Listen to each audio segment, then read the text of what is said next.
Oke, teman-teman yang udah Aku baru baca tuh jam setengah lima apa. Bu, hari ini ada session ya.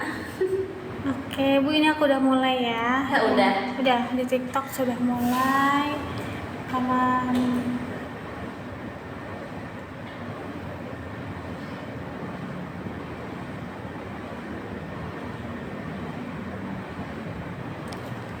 Oke, di Facebook Future juga on proses. Di Instagram BP prosesnya. Coba kita lihat dulu, pantau dulu.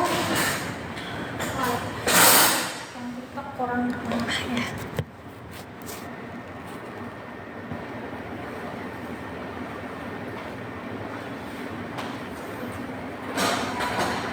Oke, selamat sore teman-teman semua. Suaranya sudah jelas belum nih kedengaran? Sebentar ya, ini sebentar. Oke, semoga sudah jelas ya, terdengar ya. Ini izin membenarkan jilbab kenapa? Oke, suara kita jelas kan ya? Semoga aman ya. Suaranya nggak berisik, nggak berdengung, kondusif ya. Oke, selamat sore teman-teman semuanya. Selamat sore semuanya. Kita kedekatan dulu. Kayaknya udah cukup dekat sih. Oke, gimana teman-teman sore hari ini kabarnya? Di sore yang cerah. Agak mendung ibu di rumah. Masa? Tapi panas banget. Iya, tapi gerah ya walaupun mendungnya. Oke, selamat sore teman-teman semua. Kembali lagi nih di sesi sharing session BP dan juga Future BP Consulting. Karena sore hari ini kita akan sharing mengenai parenting ya. Jadi baru Future juga. Oke, nah sore hari ini kita mau sharing gimana sih peran orang tua atau mungkin peran kita sebagai kakak, tante ya dalam masa transisi kenaikan kelas pada anak atau mungkin jenjang pendidikan ya kan dari SD, SMP atau SMP ke SMA gitu ya, ke SMA kuliah kan udah mulai pada kenaikan kelas ya. Betul, datang ajaran baru nih. Nah, sore ini kita sharing bareng Bu Anita Kussumaningro. Halo, ketemu lagi Ya sama Bu Mita ya. Kita hari ini sering sharing banyak banget dari yang sudah punya pengalaman juga pastinya yang punya pengetahuan di bidangnya gitu teman-teman. Nanti teman-teman kalau ada yang mau ditanyain atau diskusi boleh ya, langsung disampaikan aja. Oke, gimana Ibu kabarnya sore ini? Baik. Setelah tadi menganiaya satu orang itu Ini ya. setelah menganiaya satu orang. Jadi tadi ada yang habis ujian ya, kayak ujian itu ngalahin ujian skripsi ya. Cukup menguras adrenalin ya. Penontonnya pun juga cukup terkuras adrenalinnya ya. Gitu. Jadi habis ujian ya Bu tadi ya. Iya, oke. Ada yang ujian maksudnya. Kata yang ujian. Ada yang menguji. Iya, ada yang diuji, bukan ujian kehidupan ya. Ujian kehidupan betul. Kehidupan Itu kehidupan. walang. Oke, coklatnya belum habis di bawah ya Bu ya. Oke, nah jadi mau ngobrol nih Bu, sharing ya, berlengkap pengalaman aja, cerita gimana sih pengalaman Ibu gitu ya ketika menghadapi anak nih masuk ke jenjang pendidikan yang beda ya, yang masih baru buat si anak gitu. Apa aja sih kira-kira yang dipersiapin gitu ya? Jadi pastinya yang disiapin kalau untuk jenjang tinggi, kalau misalnya masih dalam sekolah, misalnya dari kelas 3 ke kelas 4 atau kelas 1 ke kelas 2 atau mungkin kelas 1 SMA naik kelas 2 SMA itu sih sebenarnya nggak terlalu banyak ini ya perubahan. Paling ini kalau misalnya kelasnya diacak lagi kan, kadang ada beberapa sekolah yang temennya bisa beda-beda nih tiap tahun ajaran gitu. Nah paling ya, tapi kan nantinya juga tetap akan ketemu temennya itu aja itu juga gitu kan, walaupun memang tidak harus kelas lagi. Jadi perubahannya nggak terlalu signifikan, paling yang perlu dikasih penguatan itu dia mungkin kamu nantinya tidak bisa jadi tidak sekelas sama si X lo, terus bisa jadi teman sebangkumu beda, nggak apa-apa ya. Pasti akan teman-teman yang lain juga baik kok, maksudnya kalian kan walaupun dulunya nggak sekelas tapi kan pasti sering main di luar atau pernah bergabung sama ekstrakurikuler kayak gitu. Jadi kan kalian udah kenal, nggak masalah. Nanti kalau misalnya di sekelas ya udah jadi teman, pokoknya nggak ada temen yang buruk loh, maksudnya kenalin dulu. Terus kan pasti setiap orang beda-beda nih sifatnya, jadi harus kenalin dulu sama temennya kayak gitu. Terus juga yang perlu dikuatin mungkin tentang guru kelas. Dan guru kelas juga pasti akan beda kan. Nah sama dengan temen udah pasti udah kenal dong guru dan satu sekolahan, walaupun mungkin dulunya nggak terlalu kenal banget karena tidak jadi wali kelas, terus nantinya jadi wali kelas ya kenalin dulu aja, karena tiap guru itu pasti beda-beda loh sifatnya kayak gitu. Tapi semua guru itu pasti pengen yang terbaik untuk siswanya kayak gitu. Nah yang mungkin agak beratnya leader itu yang kenaikan ke kelas 3 SM, sekarang bukan 3 SMP ya, berarti kelas 9 sama kelas 12 sama kelas 6 kan. Karena kan di kelas yang ujung-ujung itu nanti kan dia persiapan untuk kelulusan gitu kan, maksudnya baik jenjang SMP, SMA atau universitas. Jadi pasti belajarnya lebih banyak, terus mata pelajarannya juga banyak, terus tanggung jawabnya juga lebih besar karena kan menentukan lulus atau tidak lulus dari jenjang sekarang. Jadi kalau SD ke SMP lulus apa enggak nih kayak gitu. Nah yang perlu dikuatin ini kamu harus lebih bertanggung jawab ya, terus harus belajarnya agak lebih digiatin karena nantinya akan menentukan kamu nyari SMP, SMA ataupun kuliah. Iya, jadi kalau nggak apa-apa setahun ini mungkin agak lebih direm dulu mainnya kan cuma setahun. Kalau misalnya SD kamu kan main 5 tahun, sebelumnya kan udah main puas nih, jadi sekarang kan direm dulu ya. Nanti kalau udah lulus, nanti kelas 7, 8 bisa main lagi kan, atau mungkin yang kelas 9 direm dulu juga ya, nantinya kalau udah lulus kamu bisa main lagi kayak gitu. Karena kan nanti kalau misalnya nilainya jelek atau tidak dapat sekolah yang diinginkan, nanti kamu nyesel kedepannya, ini kan untuk masa depanmu. Terus mulai sekarang kan coba searching juga mana SMP atau SMA atau mau kuliah di mana, jadi udah mulai nentuin. Jadi dia sudah punya gambaran nih kalau misalnya si anak sendiri yang menginginkan sekolah itu biasanya keinginan untuk belajarnya lebih kuat karena kan dia sendiri yang memutuskan pengen masuk ke SMP, SMA atau kuliah di situ.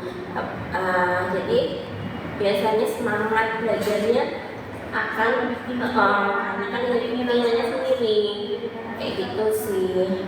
Nah itu yang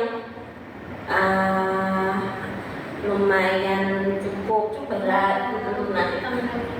Terus yang menantang lagi adalah yang udah lulus, maksudnya yang baru di kelas awal, kayak misalnya kelas 1 SD, kelas 7 sama kelas 10, kelas 10, jadi kelas 1 SMA, kelas 1 SMP, sama kelas 1 SD.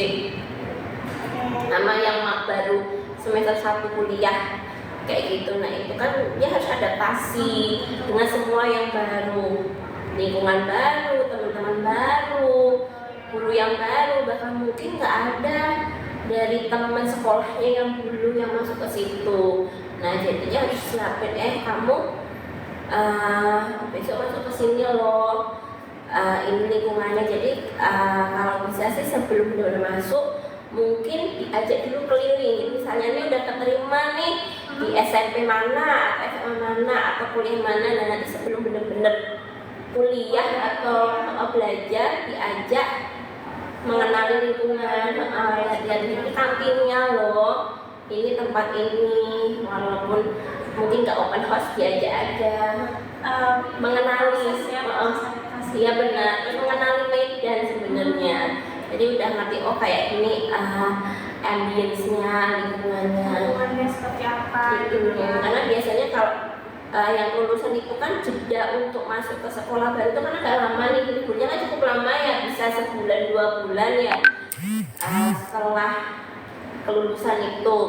Nah itu kan jadi proses pengenalannya bisa agak lebih lama gitu. Maksudnya bisa diajak keliling-keliling ke daerah situ, apalagi mungkin yang kuliah dia merantau. Nah itu tambah lagi kan, jadi harus mengenali dulu nih sekolahnya kayak apa. Jadi orang tuanya harus ngikutin kalau bisa, jadi untuk tahu kosnya kayak gini, pergaulan di kosnya kayak gini. Jadi orang tuanya benar-benar rasain kalau bisa orang tuanya juga nginep nih di kosnya si anak. Mendampingi lah di masa transisi. Betul, kayak misalnya kalau pesantren ya paling enggak sering telepon gitu kalau dalam komunikasi ya. Tuh kayak gitu, karena proses adaptasi di lingkungan baru itu cukup riskan. Karena kalau misalnya lingkungannya itu nggak support, itu anak akan mudah stres. Jadi yang pertama tadi teman-teman kita prosesnya ya, kasih masukan afirmasi positif ya Bu ya. Kamu bisa kok beradaptasi di lingkungan yang baru, masih bisa main sama teman-teman yang lama gitu ya. Kan sekarang ada HP, bisa WA, jadi nggak harus selalu dalam satu sekolahan. Jadi bisa sekolahan pun kita bisa main. Kan ya, masih bisa menjaga komunikasi lah, jadi nggak kangen-kangen banget ya Bu ya. Gitu, jadi kita sebagai orang tua bisa memberikan afirmasi positif, atau mungkin dikasih afirmasi khususnya yang perempuan biasanya kayak nanti kamu bakal dapet teman yang baru kok gitu ya. Jadi biasanya kan perempuan yang lebih banyak kecemasan ya Bu ya, banyak aku nanti diterima nggak ya, aku nanti punya teman baru nggak ya, apalagi anak-anak SD, wah ya anak SMP ya Bu ya. Jadi kita sebagai orang tua benar tadi harus nemenin kasih prosesnya. Gitu. Terus keyakinan bahwa kamu tuh nggak akan kehilangan temanmu yang lama. Jadi sekarang ada HP, ada Instagram, ada TikTok, yang itu kalian tetap bisa balas-balas komen, bisa repost, bisa main bareng gitu. Iya, zaman saya dulu yang belum ada sosmed aja, saya mainnya juga sering banget juga sama teman-teman SMA, walaupun kita kuliahnya luncang kayak gitu. Sampai sekarang juga sering main sama teman SMA, walaupun udah punya anak pun tetap main sama mereka gitu. Jadi mindset bahwa kita akan kehilangan teman ketika kita pindah sekolah atau kita pindah ke kota yang baru itu sih bisa ditepis kayak gitu. Asalkan semua temennya ikut menjaga ini ya, menjaga hubungan. Beda kalau misalnya kita doang yang harus berusaha, sedangkan temen yang lain enggak ya nggak bisa gitu. Jadi biasanya itu sih yang dikhawatirkan oleh anak-anak perempuan ya Bu ya. Kehilangan support system, kehilangan dukungan, iya kehilangan rasa nyaman. Nah itu mungkin buat kita yang udah pernah melewati itu biasa aja ya Bu ya. Jadi kan buat anak-anak mungkin suatu hal yang baru ya Bu. Jadi kita harus dampingi. Iya dampingi. Jadi mungkin kalau misalnya memang orang tuanya itu juga dekat, sebisa mungkin sih ini terutama mungkin yang orang tua yang mungkin anaknya masih kecil-kecil juga mungkin belum terlambat untuk menjadi teman juga bagi anaknya. Jika misalnya kenal juga sama teman-temannya, terus ikut hangout bareng sama teman-temannya kayak gitu. Jadi nggak harus setiap waktu sih ngikut hangout sama grupnya anaknya, itu cuma sesekali paling nggak untuk tahu maksudnya dia temannya anaknya ini temannya anak kita itu tuh merasa kenal jadi nggak sungkan kalau misalnya mereka mau cerita sesuatu atau apa. Jadi kalau misalnya nanti pisah kota atau apa, orang tua itu juga bisa berperan sebagai penghubung. Misalnya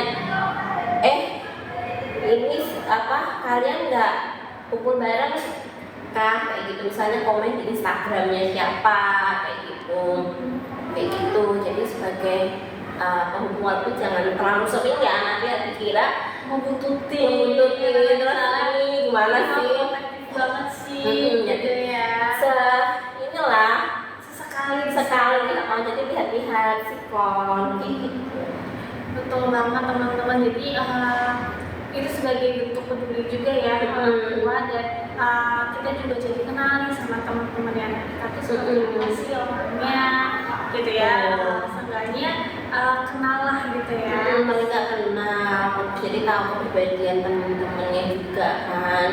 Terus kalau ada yang aneh atau apa kan jadi tahu kan. Betul, kita juga jadi tahu nih pergaulan anak zaman sekarang ini kayak gimana gitu ya. Jadi mungkin bisa sekali ngetraktir nih grupnya anaknya gitu. Jadi misalnya diajak, yuk kita ke restoran apa. Masih anak-anak suka tuh dikasih ditraktirin kayak gitu. Kecil gitu ya.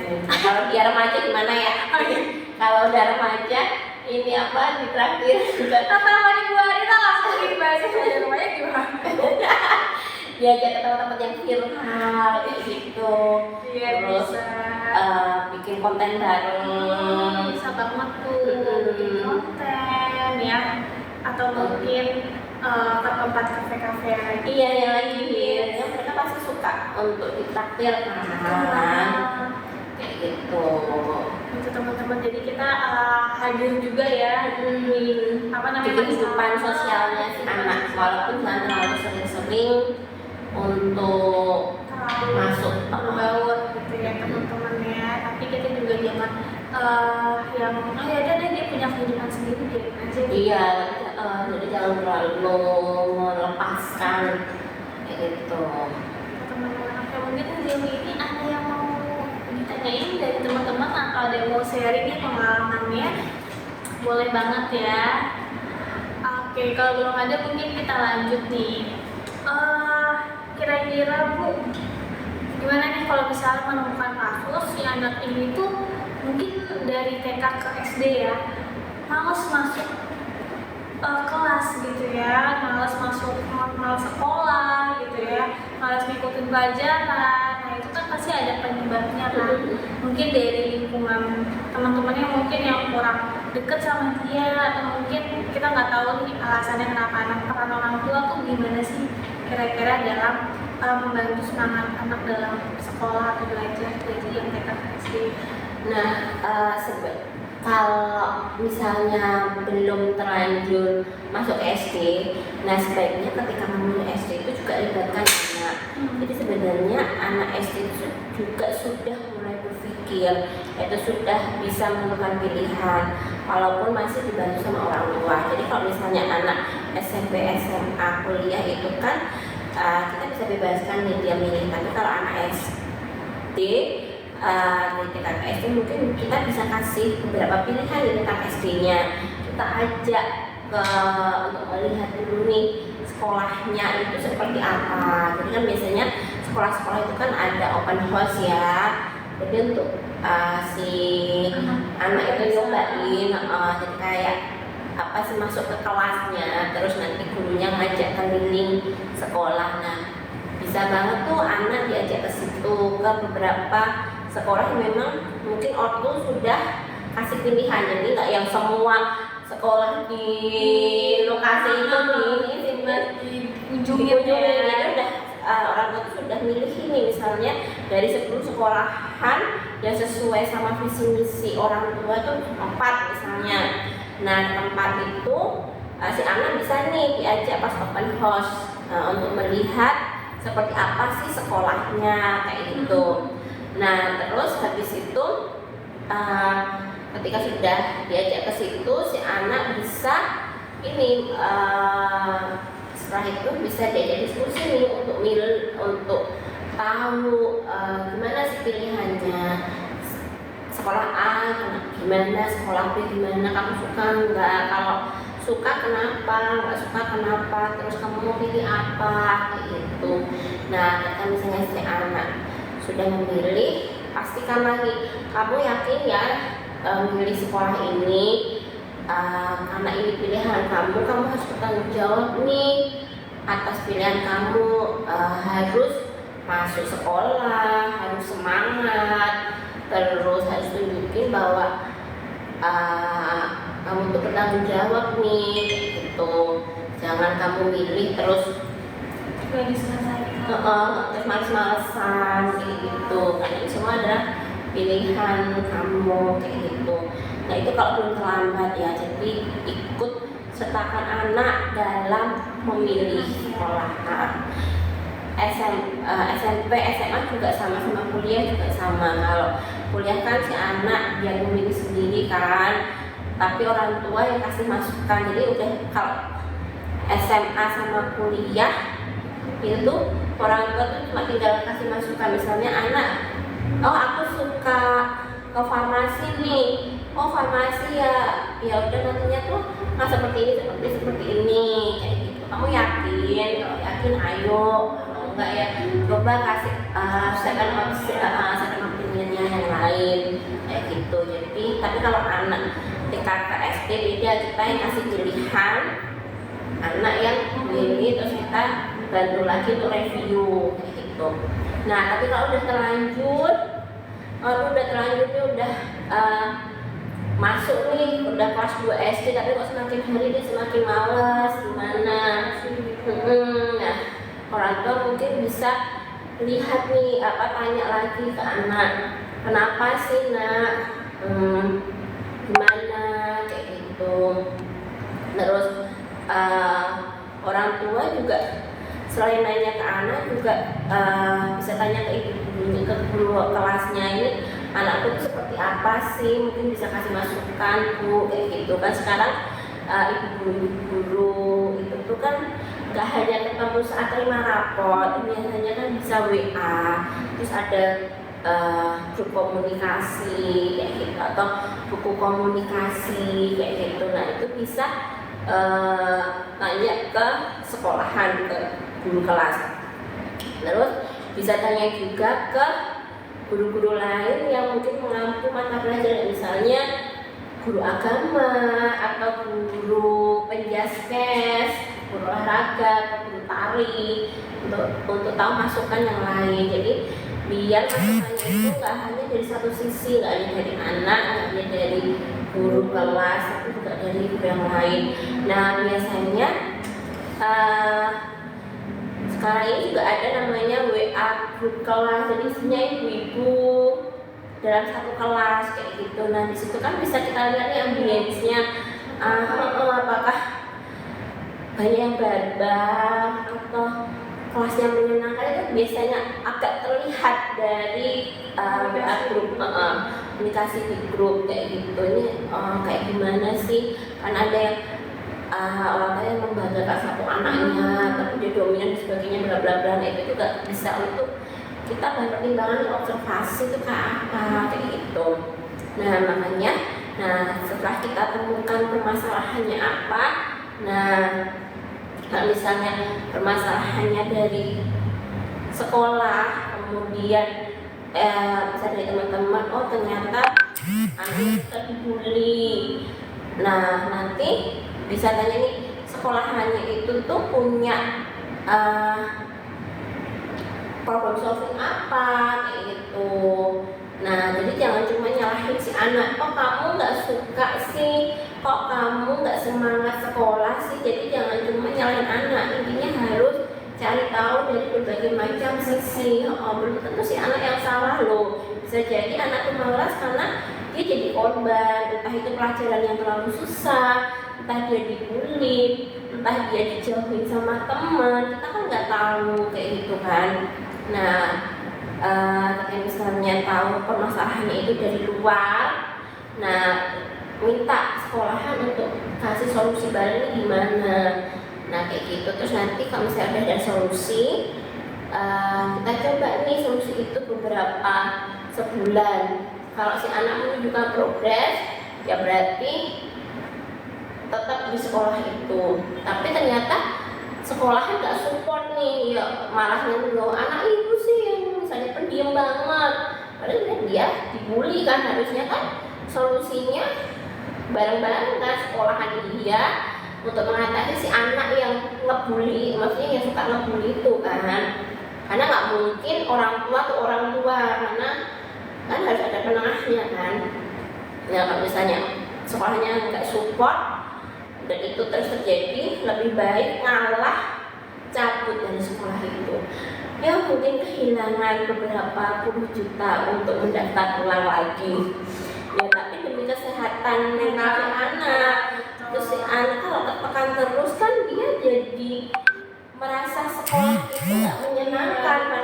Padahal kan sekolah dia cari ilmu itu nggak nyenengin, jadi akhirnya dia bisa jadi trauma, nggak mau cari ilmu gitu loh.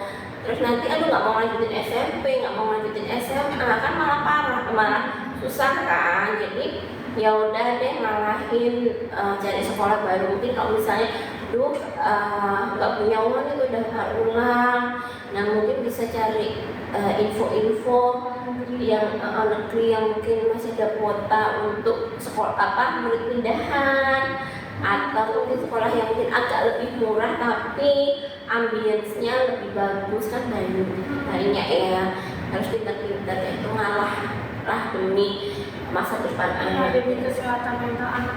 tapi ya dicari tahu dulu nih penyebabnya. Bisa jadi juga ya salah anak juga bisa, memang anaknya emang lagi nggak suka belajar, Temennya lagi jenuh ya. iya, jadi nggak semuanya itu salah pihak luar. Makanya iya harus dicari dulu dari berbagai macam sisi, harus open mind, jangan nyalahin orang luar dan merasa anak kita yang selalu benar atau malah anak kita yang selalu dianggap salah kayak gitu. Jadi harus terbuka dari semua masukan. Itu kalau sudah terlanjur masuk ke sekolah, ataupun kalau misalnya tadinya si anak udah milih sekolah, ternyata dia di perjalanan nggak nyaman, tetap itu juga bisa dilakukan. Intinya harus cari tahu dulu. Cuma kalau si anak udah milih itu biasanya agak lebih gampang, karena kan pas ketika misalnya dia udah males kayak gitu, kan kemarin kamu pilihan sendiri di sini, ayo coba tanggung jawab dulu, coba bertahan dulu, kita lihat ya 2 bulan kalau misalnya kayak masih belum baik, kita diskusi bareng ya nak, ini gimana seperti apa gitu. Oke, jadi seperti itu ya teman-teman ya. Repot ya kelihatannya.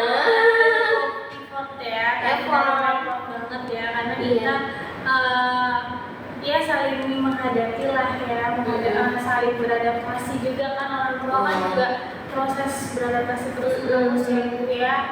Gitu. Ya emang makan energi cukup. Suhunya sudah panas ya. Oke, semoga kita semua bisa survive beradaptasi ya, untuk membantu anak dalam terus berkembang gitu. Oke, mungkin sejauh ini ada yang mau ditanyain, apa ada yang mau sharing dari teman-teman semua? Ini ada Mbak Ayu. Halo Mbak Ayu. Ada teman-teman yang lain juga. Halo. Kok kakak bisa kelihatan sih? Aku nggak kelihatan kak. Kecil banget. Foto profilnya kelihatan. Oke, gak kerasa nih Bu, kita udah 30 menit lebih sharing bareng. Oke, mungkin bisa kita cukupi sampai di sini ya. Ada teman-teman juga mungkin belum ada yang mau nanya nih. Oke. Nanti kalau misalnya ada pertanyaan usulan bisa banget DM atau tinggal komentar, akan dibahas. Atau mungkin pengen topik Request ya. request topik lain, Bisa bisa banget. Kalau teman-teman boleh DM Bibi aja atau future Bibi Consulting. Betul sekali. Oke, kalau belum ada yang mau ditanyain lagi, mungkin kita cukupi ya Bu ya sharing pada sore hari ini. Terima kasih banyak buat hadir sharing session bareng Bibi Consulting. Terima kasih juga teman-teman semua yang udah hadir ya sore hari ini. Sampai bertemu di sesi sharing session selanjutnya di bulan Juli. Bye. Selamat sore, bye bye. Dadah.